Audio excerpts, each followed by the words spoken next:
Can anybody guess what I'm making today? I used 1 whole gallon of whole milk. Hey everyone, I am making fresh soft cheese for my family. So I wanted to record this and take you on the journey there. I hope you enjoy. First you want to start with 1 gallon of whole milk. And you want to turn on your oven to medium. I have it on medium heat. I prefer working with a Dutch oven, but you do not have to.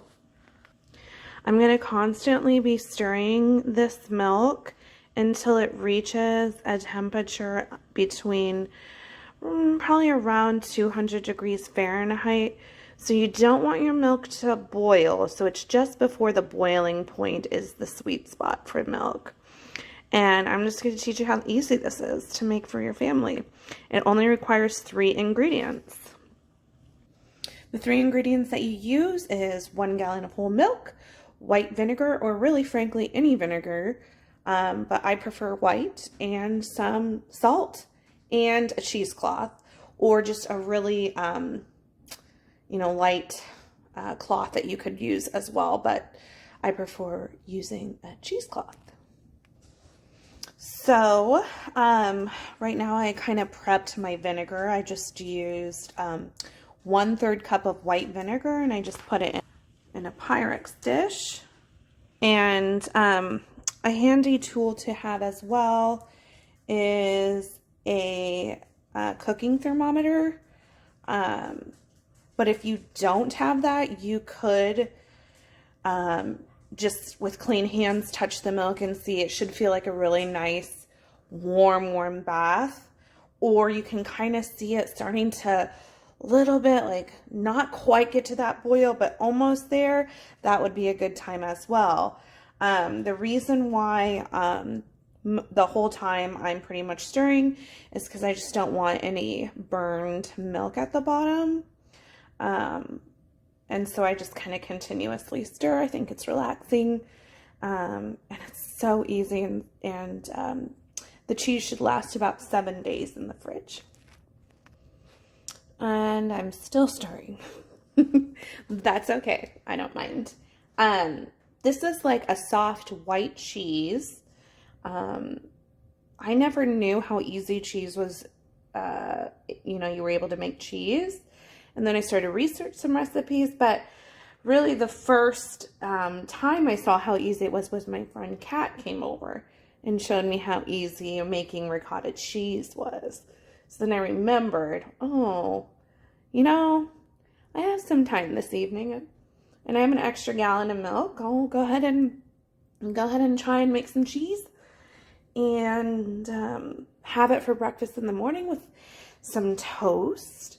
And see what my kids think. So, we have to be really careful on like watching the temp of this and stirring. Eventually, we're going to strain out the whey from the cheese curds. And then I will begin to show you that process soon, but the next step will be adding the vinegar in once we reach that special temperature of milk. So stay tuned.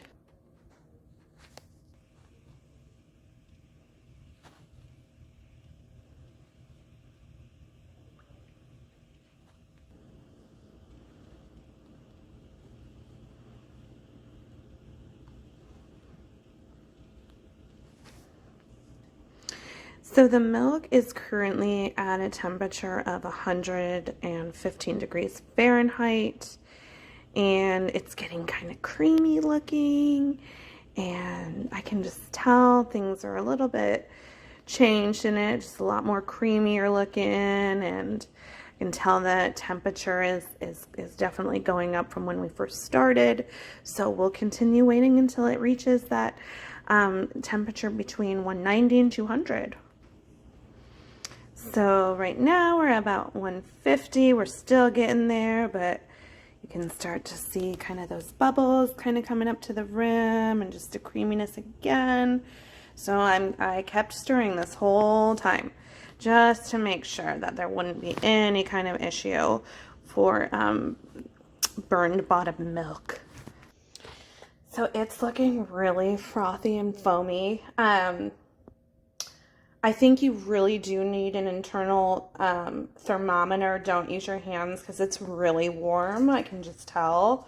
So definitely make sure you have a temperature gauge. So let's see where we're at. I'm guessing we're around like 193.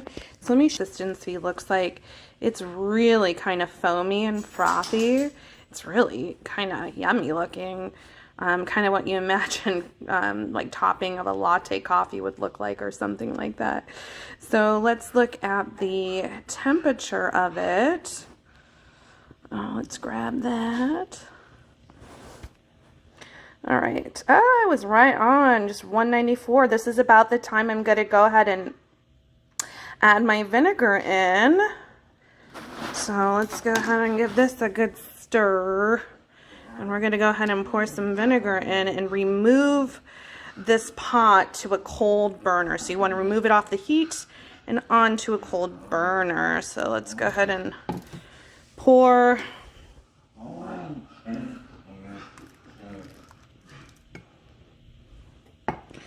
And immediately you can already start to see the separation happening. So let me go ahead and remove it to a cold burner. So I put it off the cold burner and you can already start to see the separation kind of happening of whey and curd. So we're going to let this, we're going to cover it. You know what? I'm probably not going to cover it. I'm just going to leave it as it is for 10 minutes and watch that it continues to separate and create cheese curds. So let's wait 10 minutes and see where we're at. I'm anxiously waiting for this, process to occur. Hi, Ruby. Hi, Ruby. So I've kind of gotten really interested in how we can be really sustainable with our food and how can we multi-purpose it. So we grew a nice, beautiful garden veggie patch this year. Small, not anything spectacular, but it's, it's flourishing. I'm getting cucumbers and basils and peppers and tomatoes off of it. I had lettuce earlier in the season. I might be planting a summer lettuce variety here in August, but I'm not sure yet.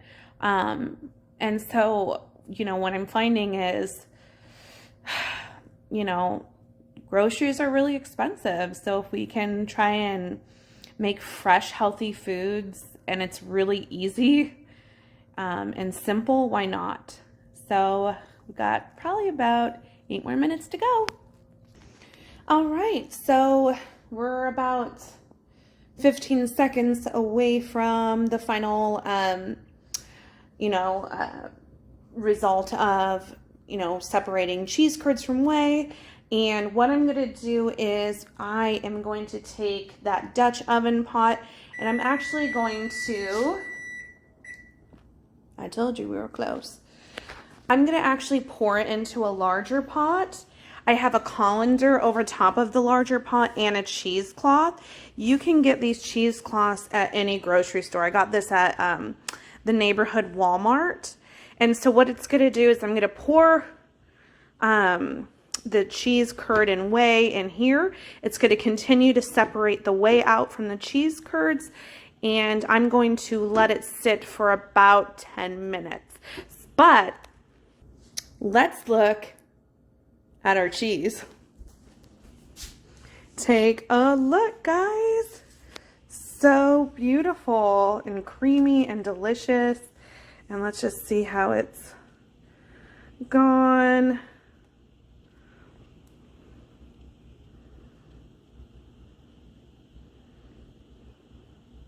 I'm gonna let it sit for a little longer, I think.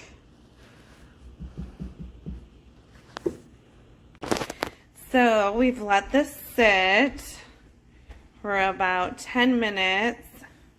And look at my cheese. Look at all that separation of goodness. So the next part is going to be straining the curds from the whey, just like the song. So let me show you my setup really quick. So I have a large pot that I used. Then I put a colander and then a cheesecloth. And I'm going to go ahead and have my assistant help me strain the curds and whey.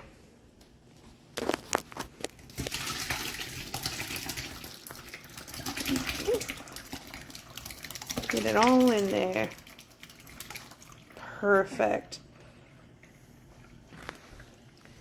So we're just going to let this sit for a good 30 minutes until all the whey and cheese curds are separated from itself.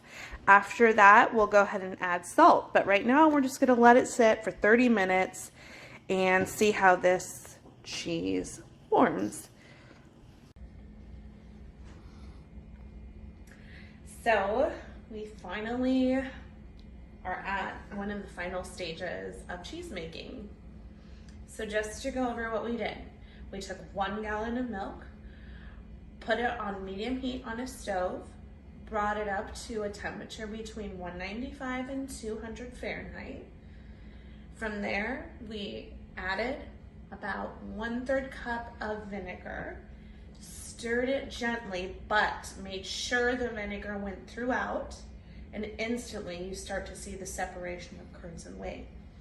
You let that sit for about 10 to 20 minutes, about 10 minutes, and then you dump it into a larger pot with a colander and a cheesecloth, and you let that sit for 30 minutes and take a look at our cheese. Isn't that amazing?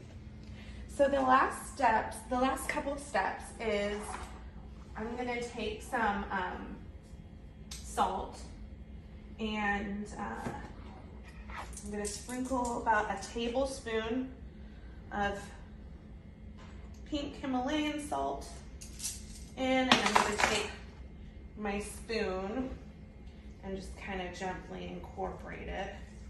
And I need to see what's going on. So I poured about a tablespoon of salt, and I'm just I put pink Himalayan salt. You can put any salt that you choose, and just gonna incorporate that. This cheese, it's still warm actually. I can feel a little bit of warmthness coming in. So the final step is gonna be, now that the salt is incorporated, is I'm gonna grab the cloth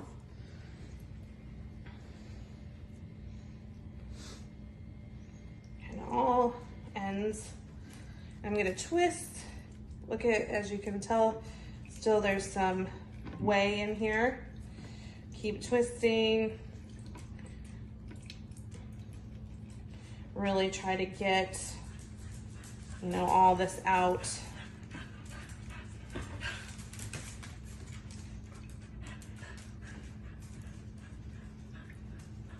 I wanted to show you what the whey actually looks like. Come and look.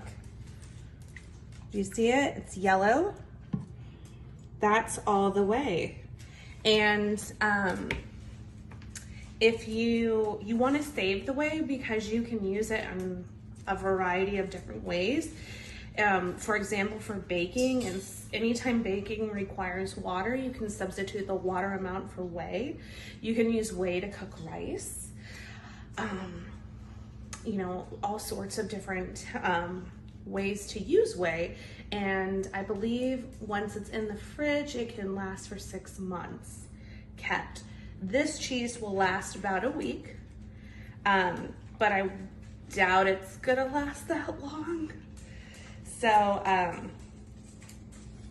Paul's favorite part is really trying to get all this whey out to really,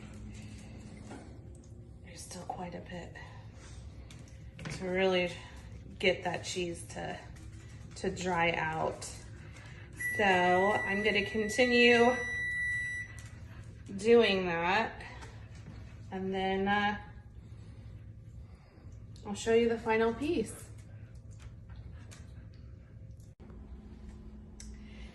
So, come take a look.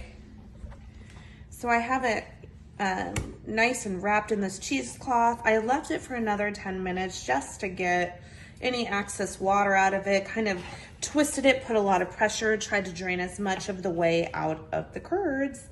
And now we got a pretty solid looking cheese. It's like, take a look. And so what we're gonna do, our final step, is just put it in that bowl and then kind of push it together.